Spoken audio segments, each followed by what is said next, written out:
So here we have the Fiat 500 on a 17 plate. I'm going to start off by showing you inside the boot, and then we'll hop in and run through some controls from there. As we approach the back of the car, you'll see we have reversing sensors. Given the size of the car, plenty of boot space as well, along with that 50-50 split folding rear seat.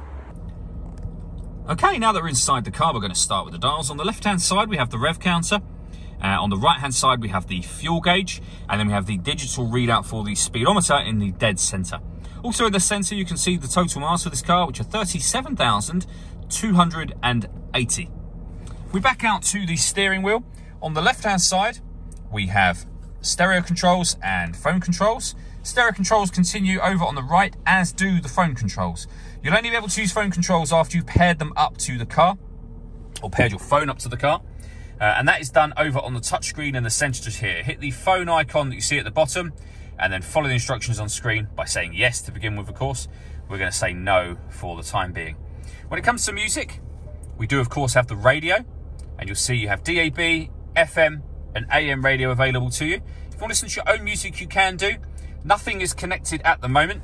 You can insert an auxiliary device, a USB device. You'll also be able to stream your music wirelessly via Bluetooth audio, and you can see those methods of connection shown in the middle just there. You can also connect up your smartphone, and there are certain Fiat-friendly apps that can be projected up onto this screen via the Uconnect feature that you see in the middle just here. Working our way down, we can press that button to make the power steering lighter. That turns the city steering on and off.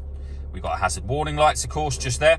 Below that, we have the air conditioning. So you can determine the temperature for the car, the fan speed, whether you're bringing in fresh air from outside the car or recirculating the air that's in the car. That is a great way of heating up or cooling down the car quickly, depending on the temperature you've set over on this dial here, of course.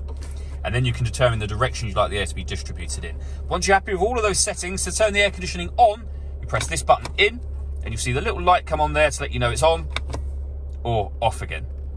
Underneath that, we can turn off the stop and start, traction control, and we can turn on the heated rear screen from there as well.